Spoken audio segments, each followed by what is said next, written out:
Good morning, my dear students. Welcome back again your chemistry class. This is your chemistry teacher Sudhakar Singh.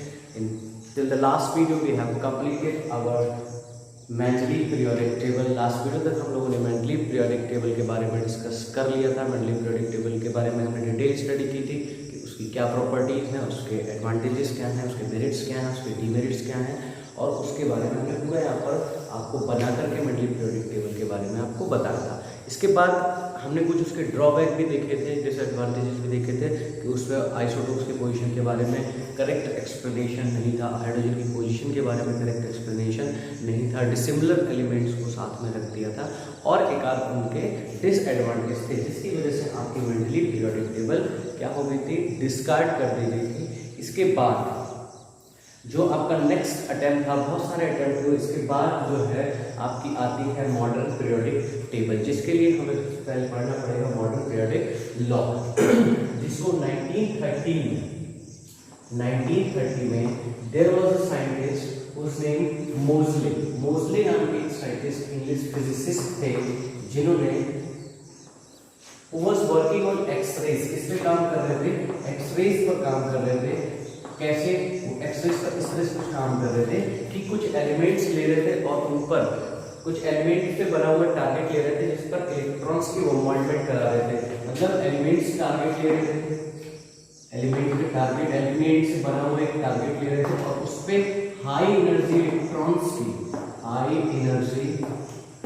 Electrons की bombardment करा रहे थे. इन electrons की bombardment element target पर करा रहे थे और वो देख रहे थे कि वहां से कुछ एक्सरे जनरेट हो रही थी, कुछ एक्सरेज जनरेट हो रही है. जो एक्सरे हैं एक वेवलेंथ, तो इनकी एक पर्टिकुलर फ्रीक्वेंसी भी होती है. इन वेवलेंथ की या मैं कहूँ एक्सरेज की कुछ फ्रीक्वेंसी होती है, और उन्होंने क्या किया, यहाँ से इस फ्रीक्वेंसी की स्टडी की. जो एक्सरेज निकल रही हैं उनकी फ्रीक्वेंसी की स्टडी की और पाया कि जो फ्रीक्वेंसी डिफरेंट एलिमेंट्स के साथ जो डिफरेंट एक्सरेज जनरेट हो रही है उनकी फ्रीक्वेंसी जो है वो डिपेंड कर रही है बच्चों, वो आपकी डिपेंड कर रही है एलिमेंट के एटॉमिक नंबर. इस पर डिपेंड कर रही है एलिमेंट के एटॉमिक नंबर पर डिपेंड कर रही है इंस्टेड ऑफ एटॉमिक वेट. भाई मेंडलीव में क्या बताता है, मेंडलीव में बताता है कि जो है आपके एलिमेंट की physical and chemical properties are the periodic function of atomic weight. तो उससे क्या होना चाहिए था, जो एक्सरे निकल रही है उसकी फ्रीक्वेंसी भी एटॉमिक वेट पर डिपेंड होनी चाहिए थी, एटॉमिक वेट पर ही डिपेंड करनी चाहिए, लेकिन ऐसा नहीं था. वहां पर जो फ्रीक्वेंसी जो एक्सरे निकल रही थी उसकी फ्रीक्वेंसी डिपेंड कर रही थी एटॉमिक नंबर पर. तो इन्होंने एक रिलेशन दिया था अपने इस स्टडी के बेसिस पर. इन्होंने बताया था कि जो फ्रीक्वेंसी है this is directly proportional to z यहाँ पर क्या है, where nu is the frequency of the X-rays.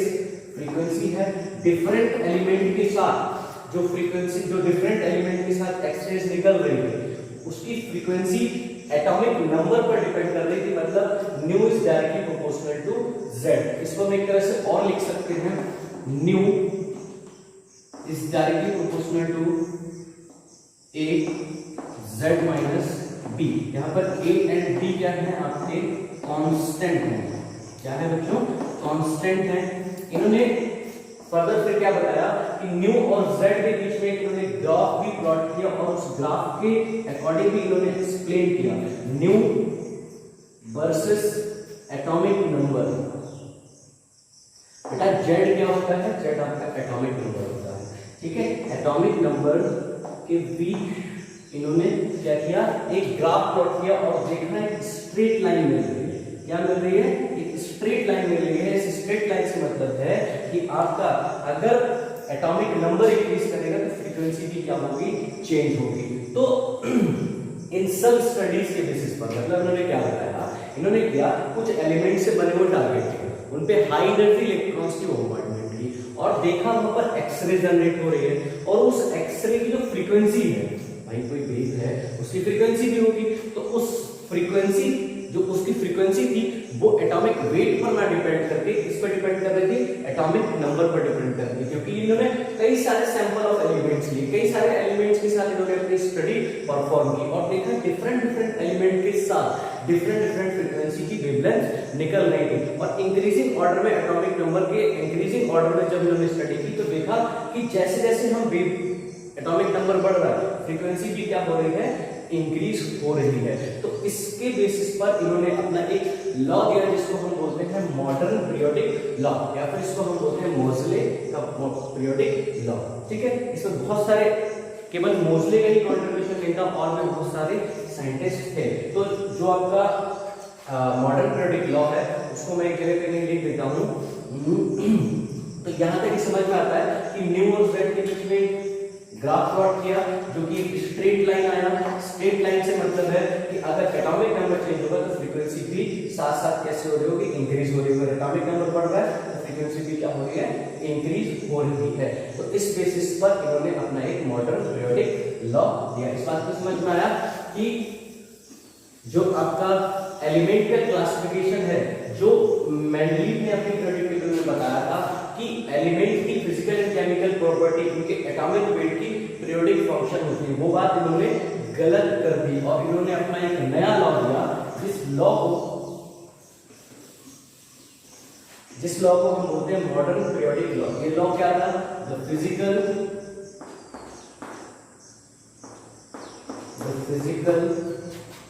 And chemical properties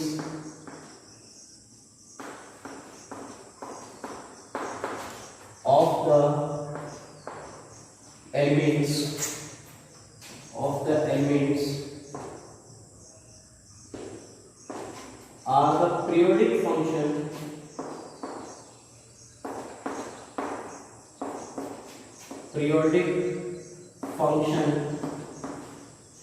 of their atomic numbers।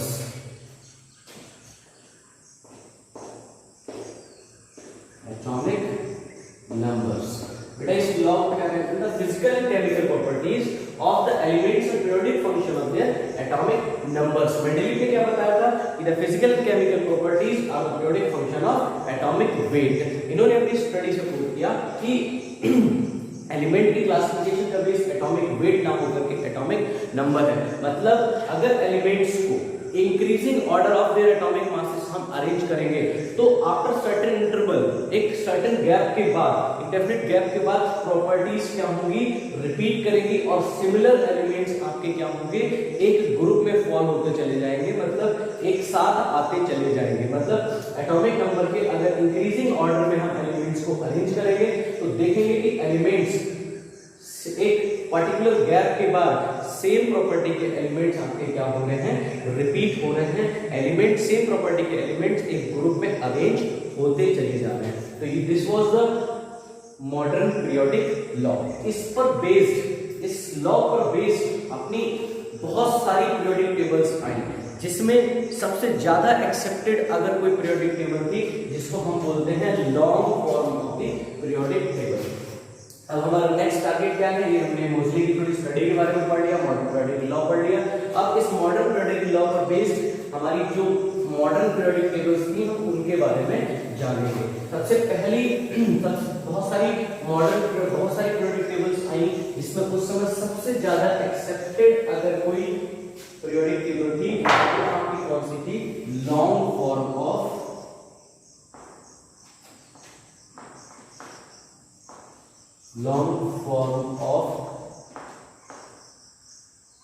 Periodic table. Long form of periodic table ये आपकी एक सबसे ज्यादा एक्सेप्टेड या मैं कहूं most widely accepted periodic table थी उस टाइम में। ठीक है, दिस पीरियोडिक टेबल मैं थोड़ा सा पहले इसके बारे में लिख देता हूं। दिस पीरियोडिक टेबल में क्या था, देयर वर 18 वर्टिकल कॉलम, यहां पर 18 वर्टिकल कॉलम थे जिसको क्या बोला गया, ग्रुप्स बोला गया। क्या बोला गया, ग्रुप्स बोला गया। यहाँ पर 7 हॉरिजॉन्टल रोज थी, देयर वर 7 हॉरिजॉन्टल रोज। यहाँ पर 7 हॉरिजॉन्टल रोज थी, जिसको क्या बोला गया, पीरियड्स बोला गया। क्या बोला गया बच्चों, पीरियड्स बोला गया। इस पीरियोडिक टेबल में टोटल 4 ब्लॉक्स थे, देयर वर 4 ब्लॉक्स, जिसको हम SPDF के नाम से जानते हैं, S block, P block and D blocks के नाम से हम जानते हैं। ठीक है, तो यहाँ पर 8 वर्टिकल कॉलम थे, जिसको हम क्या बोलते हैं, ग्रुप बोलते हैं, जिसको और 7 हॉरिजॉन्टल रोज थे, जिसको हम क्या बोलते हैं, पीरियड्स बोलते हैं। 4 ब्लॉक्स थे, जिसको हम SPDF ब्लॉक्स बोलते हैं। ठीक है, सबसे ज्यादा एक्सेप्टेड है, इसको हम क्या करेंगे, अच्छे तरीके से पढ़ेंगे भी, इसको हम ड्रॉ करेंगे बोर्ड पर, फिर उसके बाद हम उसकी स्टडी करेंगे। ठीक है, तो हम 1 बाय 1 फटाफट से बहुत स्पीड हम मॉडर्न पीरियोडिक टेबल बनाएंगे, जो ज्यादा हम जिसके एट प्रेजेंट फॉर्म, जिसको हम भी बोल सकते हैं, जो प्रेजेंटली हम जिसके बारे में स्टडी करते हैं, जिसको हम पढ़ते हैं, वो आपकी मॉडर्न पीरियोडिक टेबल ही है। इसको हम फटाफट से बनाएंगे। मैं आपको सजेस्ट करूंगा कि आप लोग मेरे साथ में बनाएं, पेपर पेन लें और उसको ड्रॉ करें।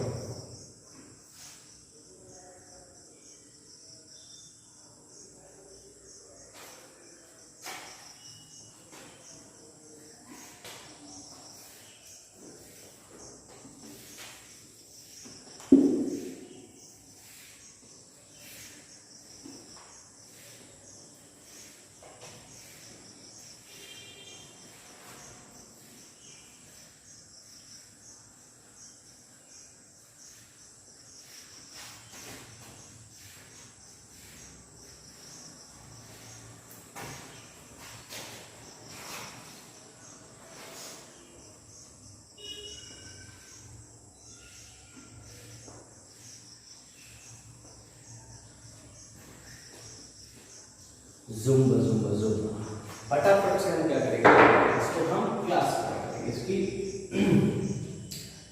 थोड़ा सा इसको मैं और वाइड कर लेता हूँ, ताकि हमारा इक्वल डिस्ट्रीब्यूशन हो जाए। और ये हमने क्या करा, इसको थोड़ा सा ये थोड़ा ज़्यादा बड़ा हो गया, पता रहेगा। ठीक है, यहाँ पे हमें क्या करते हैं, तो हमने पहले ही बना लिया, तो हम यहाँ से 10 ब्लॉक्स बनाते हैं। 1 2 3 4 5 6 7 8 1 2 3 4 5 6 7 8 9 10। थोड़ा सा छोटा हो गया बच्चों, एडजस्ट कर लेना, इसको मैं आराम से लिखूंगा वहां पर। ठीक है, 13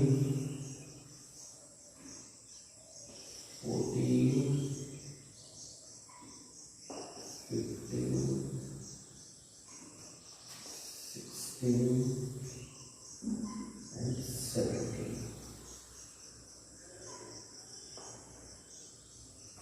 ठीक है, अब इसको यहाँ से हम फर्दर फिर क्लासिफाई कर देते हैं। यहाँ से ये आपके 2 ब्लॉक हो गए, पीरियड हो गए, सॉरी। यहाँ से ये आपके 2 पीरियड्स हो गए। यहाँ से आपका ये पहला पीरियड हो गया, सॉरी 4th पीरियड हो गया, ये 5th पीरियड, यहाँ से ये आपका 6th period and 7th period हमने बाइफरकेट कर दिया।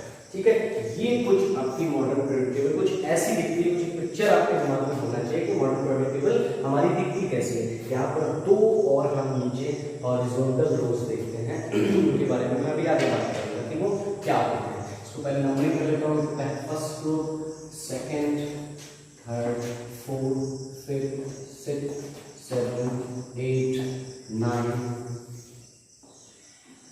10 11 12 13 14 15 16 17 and 18। ठीक है, अब हम क्या करेंगे इसमें अपने एलिमेंट्स को फिल करेंगे कि एलिमेंट्स आपके कौन कौन से होते हैं, कौन कौन से एलिमेंट्स कहाँ पाए जाते हैं, उन एलिमेंट्स को हम क्या करेंगे फिल करेंगे इसमें। तो सबसे पहले हम क्या करते हैं, यहाँ पर पीरियड्स को भी मार्क कर लेते हैं। यहाँ पर first period, second, third, fourth, fifth, sixth and seventh. तो टोटल 7 पीरियड हो गए यहाँ पर। हॉरिजॉन्टल रोज हो गए, इसको क्या बोलते हैं हम पीरियड्स बोलते हैं। 18 वर्टिकल कॉलम हो गए, जिसको हम क्या बोलते हैं ग्रुप्स बोलते हैं। तो हम स्टार्ट कहाँ से करते हैं फर्स्ट ग्रुप से स्टार्ट करते हैं। हमारा पहला एलिमेंट कौन सा होता है हाइड्रोजन। दूसरा एलिमेंट हमारा कहाँ पे आता है 18 ग्रुप में, जिसको हम क्या बोलते हैं हीलियम बोलते हैं। ठीक है, तो हाइड्रोजन के बाद आपको कौन सा आता है lithium, sodium, potassium, rubidium, caesium, francium. ठीक है, इधर आपका फिर लिथियम के बाद आता है beryllium, magnesium, calcium, strontium, barium. इसके बाद बच्चों हमारा इसको हम फिल कर लेते हैं। हीलियम के बाद आता है neon, organ, krypton, xenon and radon. इसको हम अभी यहाँ पर एलिमेंट आपका डिस्कवर्ड नहीं है, तो इसको हम फिल कर देते हैं। आपका 13 ग्रुप में आता है बोरॉन, मीडियम, गैलियम, इंडियम एंड थैलियम। यहाँ पे आपका आता है carbon, silicon, germanium, tin, lead. यहाँ पे आपका आता है nitrogen, phosphorus, arsenic, antimony, bismuth. यहाँ आपका आता है oxygen, sulphur, selenium, tellurium, polonium. फिर आपका आता है फ्लोरीन, क्लोरीन, ब्रोमीन, आयोडीन, एसिटाइल। तो ये आपके हमने first group, second group and 30, 40, 50, 60, 17 and 18 group की फिलिंग कर ली। इसके बाद हमारे लिए कुछ नीचे एलिमेंट आ जाता है, कुछ नीचे यानी कि फोर्थ पीरियड से फिर हमारे बीच में 10 एलिमेंट्स और आ जाता है, इसको हम भर लेते हैं। स्कैंडियम, टाइटेनियम, वेनेडियम,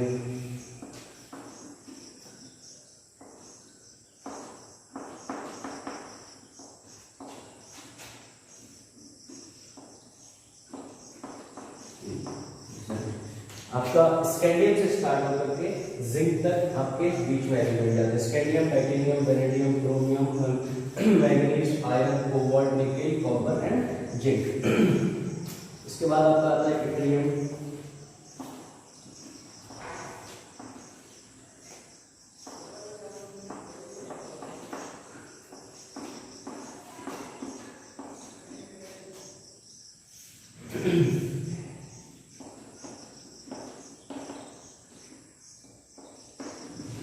कौन सा आता है yttrium, germanium, niobium, molybdenum, technetium, rubidium, rhodium, palladium, silver and cadmium. AG silver के लिए हम लिखते हैं, इसका अर्जेंटस नाम है लेकिन ये होता कौन सा है सिल्वर। ठीक है, इसके बाद आपका आता है यहाँ पे लेंथेनम। लेंथेनम से स्टार्ट होता है ये ग्रुप। लेंथेनम पर हम स्टार मार्क कर देते हैं, क्योंकि आपका जो 6 एंड 7 पीरियड है, यहाँ से लेंथेनम और हाफनियम के बीच के, लेंथेनम एंड हाफनियम के बीच के 14 एलिमेंट्स, तो 14 एलिमेंट्स आपके कहाँ चले जाते हैं, यहाँ पीरियोडिक टेबल के नीचे आ जाते हैं। ठीक है, पीरियोडिक टेबल के नीचे प्लेस किए गए हैं 14 elements of group, sorry of period 6 and 7। Because ये बहुत एक्सपेंडेड ग्रुप थे, बहुत बड़े ग्रुप थे, इस वजह से कि यहाँ के एलिमेंट्स कहाँ रखते गए, 14 एलिमेंट्स नीचे रखते गए, जिसको हम बोलते हैं लेंथेनॉइड एंड इसके आगे बात करते हैं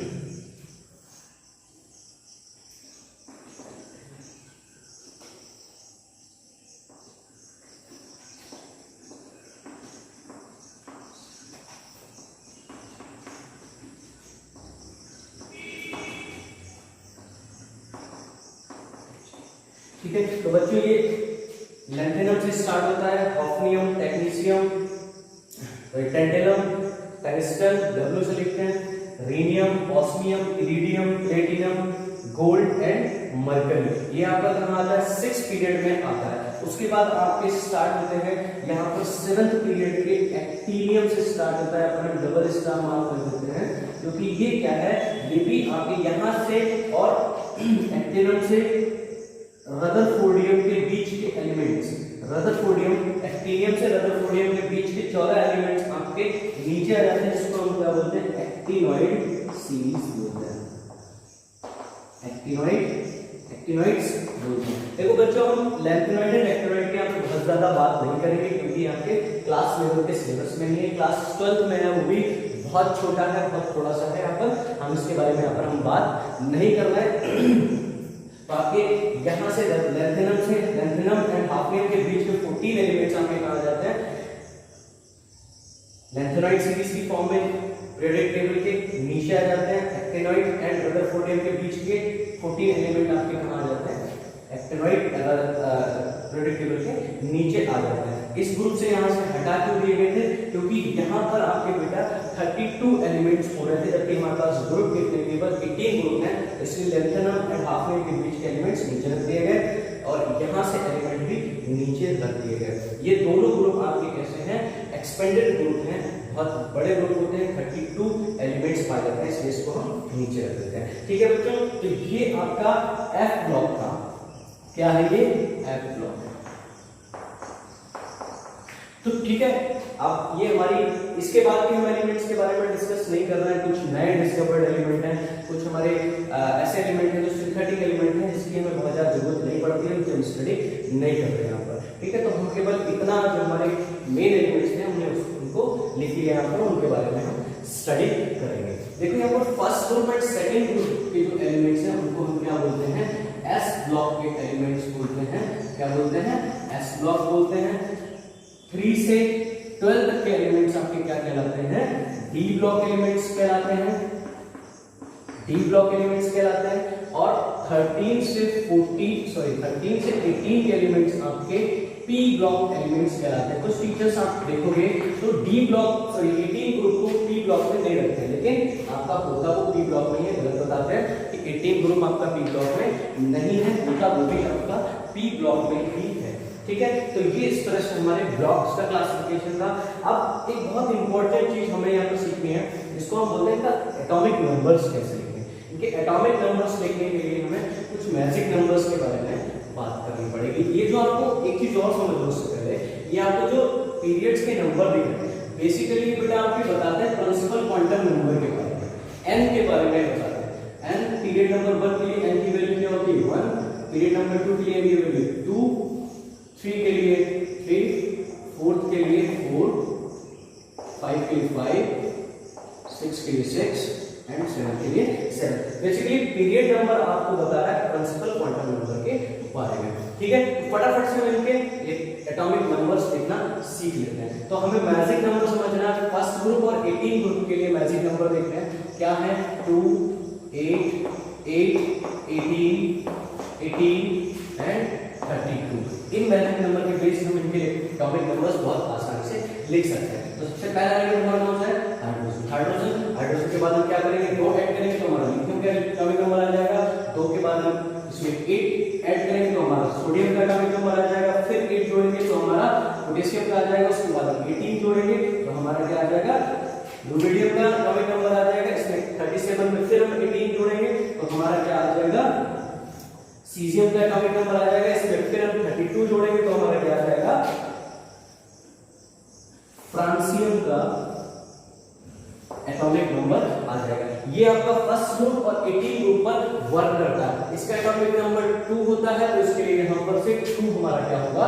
हट जाएगा, तो हम 2 को यहां पर यूज नहीं करेंगे। मीडियम का एटॉमिक नंबर 2, नियॉन का 10 जोड़ दो, 8 जोड़ दो, 10 में फिर 8 जोड़ दो तो आपका कितना हो जाएगा? 18 और 18 में फिर हम कितना जोड़ देंगे? 18 36 में फिर हम कितना जोड़ देंगे? 18 36 आपका क्या हो गया? 54 में फिर 32 हम जोड़ देंगे तो हमारा कितना हो जाएगा?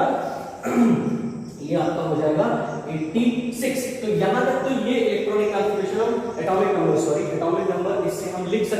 तो ये हमारे एटॉमिक नंबर थे किसके, फर्स्ट ग्रुप और 18 ग्रुप के। अब इनके लिखना बहुत ही आसान है।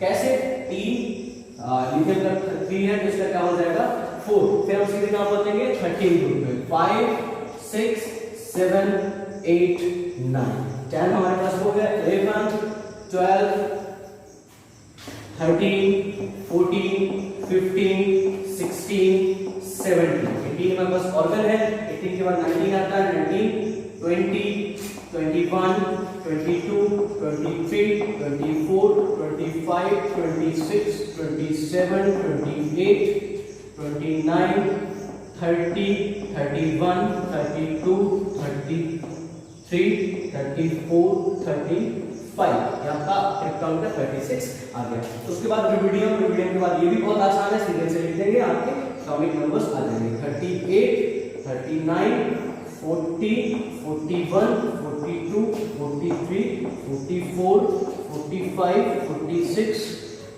47 48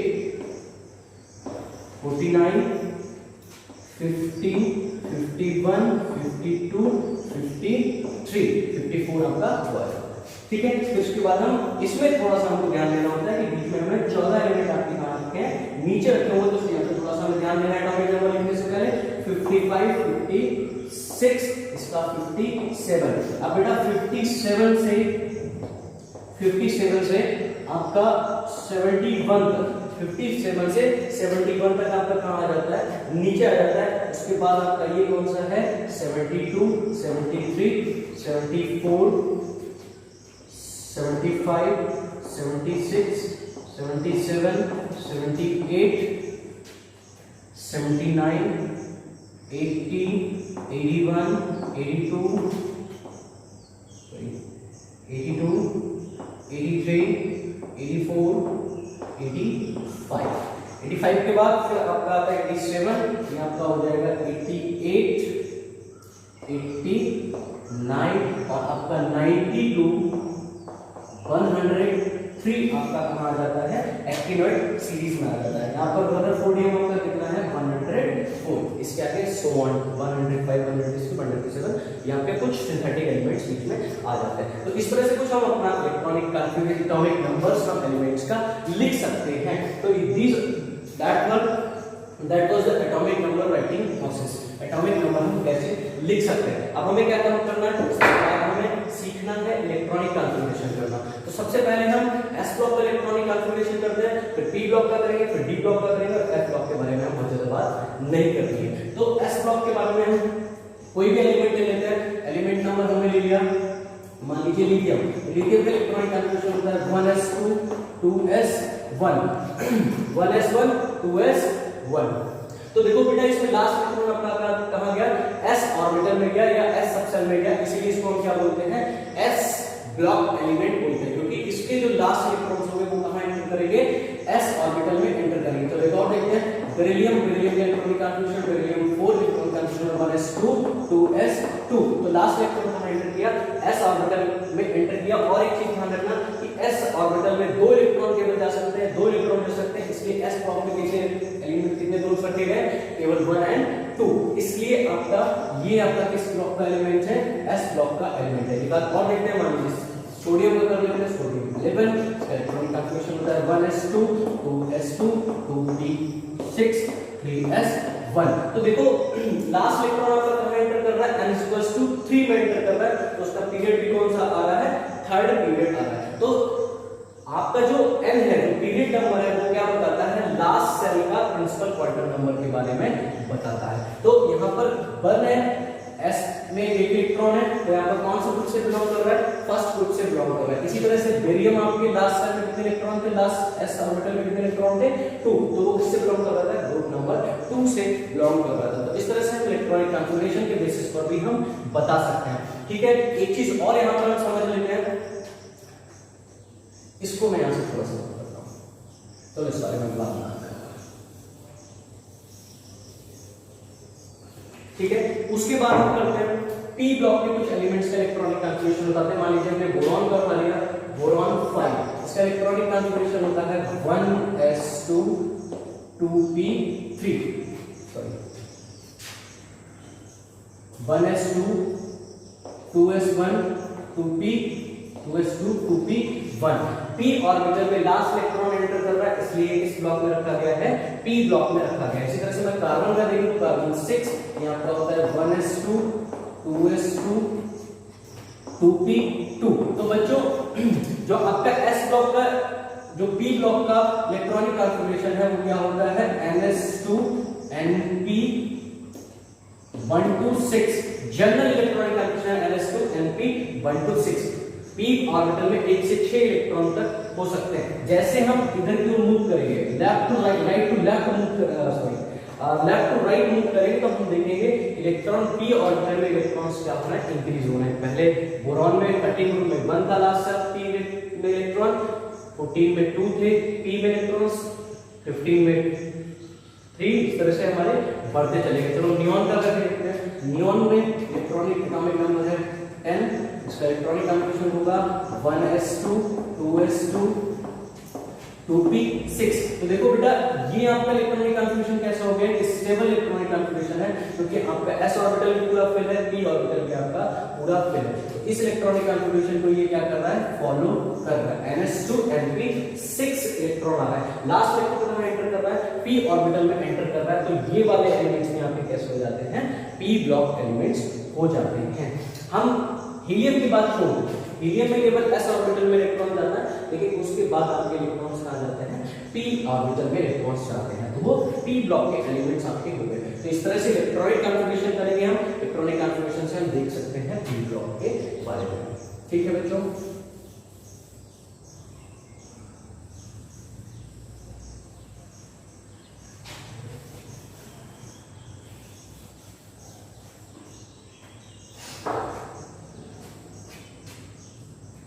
डी ब्लॉक में, डी ब्लॉक मान लीजिए मैं स्कैंडियम का इलेक्ट्रॉनिक कॉन्फ़िगरेशन देता हूं। स्कैंडियम 21 होता है 1s2 2s2 2p6 3s2 3p6।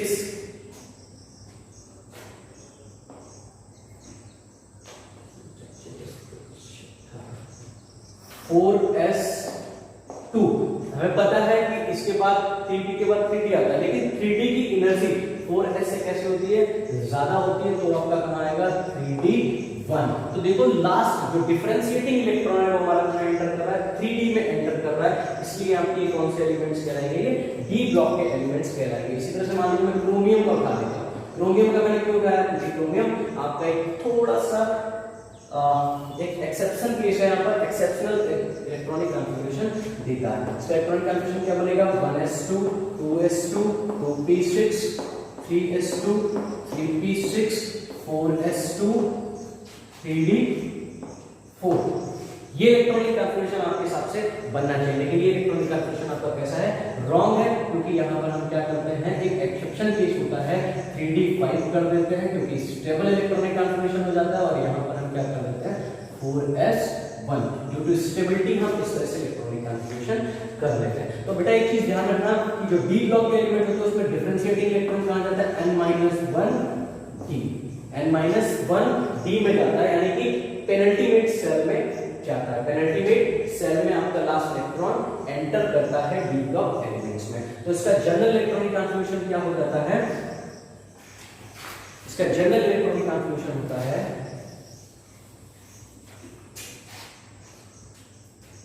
ns2 n-1 d1 to 10। D block के एलिमेंट्स का जनरल इलेक्ट्रॉनिक कॉन्फ़िगरेशन होता है ns2 n-1 d1 to 10। मतलब जो लास्ट इलेक्ट्रॉन है वो कहां एंटर करेगा, लास्ट सेल से अंदर वाली सेल एंड पेनल्टीमेट सेल के n-1 डी सेल सब सेल में एंटर करेगा लास्ट इलेक्ट्रॉन। तो ये डी ब्लॉक के इलेक्ट्रॉनिक कॉन्फ़िगरेशन का कुछ इस तरह से हम करते हैं। ठीक है, एफ ब्लॉक के बारे में हम बहुत ज्यादा यहाँ पर बात नहीं करने वाले हैं, क्योंकि एफ ब्लॉक हमारे सिलेबस में नहीं है, हमें एफ ब्लॉक के बारे में नहीं जानना है बहुत ज्यादा। और थोड़ा सा एफ ब्लॉक का इलेक्ट्रॉनिक कॉन्फ़िगरेशन आपका याद करने वाला होता है, कुछ इसमें स्पेशल ट्रेंड्स होते हैं। ये आपके इलेक्ट्रॉनिक कॉन्फ़िगरेशन आप कुछ करके देखोगे, जो इलेक्ट्रॉनिक कॉन्फ़िगरेशन में लिखे हुए हैं यहाँ पर, उसके हिसाब से करके देखोगे तो इसका जनरल इलेक्ट्रॉनिक कॉन्फ़िगरेशन में लिखता हूँ। इसका लास्ट इलेक्ट्रॉन कहाँ एंटर करता है, n-2 f सब सेल में एंटर करता है 1 to 14 इलेक्ट्रॉन हो सकते हैं, जबकि n-1 d में 0, 1 and 2 कितने इलेक्ट्रॉन्स हो सकते हैं, और ns सब सेल में कितने इलेक्ट्रॉन्स हो सकते हैं 1 to 2 इलेक्ट्रॉन्स आपके होते हैं। तो ये जनरल इलेक्ट्रॉनिक कॉन्फ़िगरेशन है किसका, F ब्लॉक के लिए। लेकिन अगर हम इस ट्रेंड को फॉलो करते हुए इलेक्ट्रॉनिक कॉन्फ़िगरेशन लिखेंगे तो हम देखते हैं कभी कभी क्या होता है, गलत हम लिखते हैं और आपका बुक में कैसे लिखा होगा डिफरेंट। तो इस तरह के electronic configuration F block electronic configuration को हमें क्या करना पड़ता है, लर्न करना पड़ता है, एक्सपेरिमेंटली डिसाइडेड इलेक्ट्रॉनिक कॉन्फ़िगरेशन होता है। तो बच्चों यहाँ तक बात समझ में आई, ठीक है। ये थी हमारी पीरियोडिक टेबल।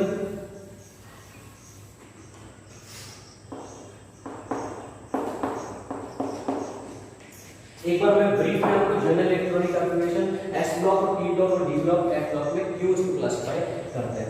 ग्रुप्स के बारे में हमें बात समझ में आ गई। जो लास्ट सेल में बैलेंस इलेक्ट्रॉन होंगे वो हमें किसके बारे में बताएंगे, ग्रुप्स के बारे में बताएंगे।